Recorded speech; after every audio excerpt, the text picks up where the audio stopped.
देखिए, लोकसभा में और राज्यसभा में एक ही डिमांड है कि अमित शाह जी सदन में आना चाहिए और अपनी बात रखना चाहिए। हम 17 दिन से ये पूरी कोशिश कर रहे हैं कि वो सदन में आके जो बच्चों के ऊपर अन्याय अत्याचार हुआ है और जो उनको मारा गया, पीटा गया, अब सबको मालूम है।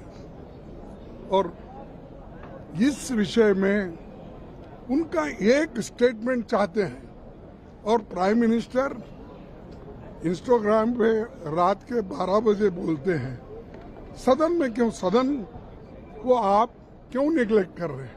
इसका मतलब यही होता है कि सदन में जो सदस्य जनता ने चुन के दी उनको उनका आप अपमान कर रहे हैं। एक तरफ जनता का अपमान कर रहे हैं और एक तरफ संविधान के तहत जो सदन चलना चाहिए उसको भी आप नकार दिए हैं। तो इसीलिए हम ये चाहते हैं कि अमित शाह खुद आए, बयान करे।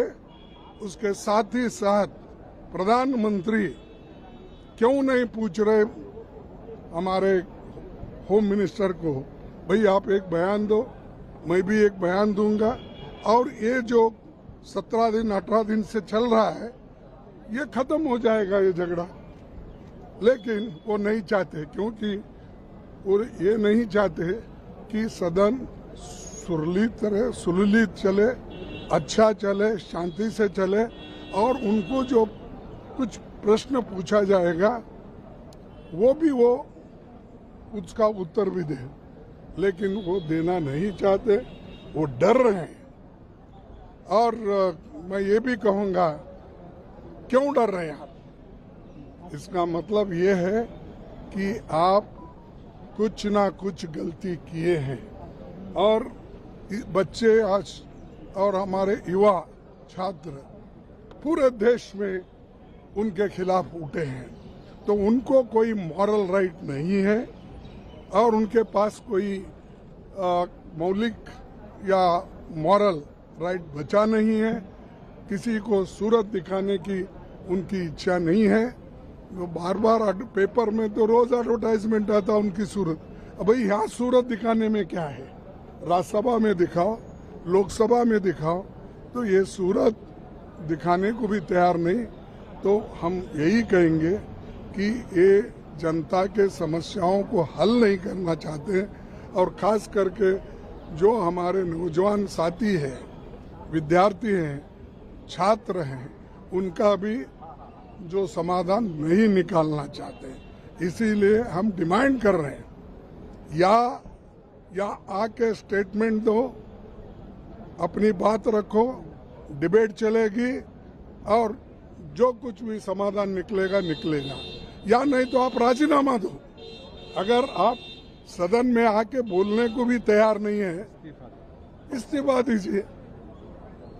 अब घर में बैठ के हुकूमत चलाते हो और हम यहाँ पर बहुत से हमारे एमपीज, एमएलए सारे लोग एक होकर एक आवाज में डिमांड कर रहे हैं कि इस समस्या को सॉल्व करने के लिए। लेकिन वो यहाँ रूम में बैठ के सुनते हैं और रूम में बैठ के इंस्ट्रक्शन भेजते हैं और अपने लोगों को ये कहते हैं कि अगर हम उठे तो तुम सब लोग, बीजेपी के सारे लोग उठ के उनको तुम प्रोटेस्ट करो। तो ये बोलने नहीं देते। और मुझे बहुत दुख से कहना पड़ता है कि हमारे चेयरमैन साहब क्यों हमको आवाज उठाने नहीं देते।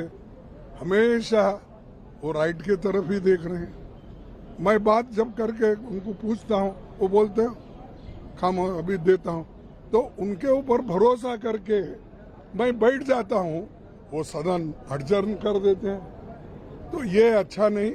मैं और एक बार हमारे चेयरमैन साहब से भी विनती करूंगा और हमारे डिप्टी लीडर जब बिजनेस इसके लिए जाएंगे और चीफ विप भी जाएंगे, ये बात मेरे तरफ से रखना चाहिए, क्योंकि उनके कहने पे मैं बैठ जाता हूँ, लेकिन उन्होंने सडनली सदन एडजर्न कर देते हैं।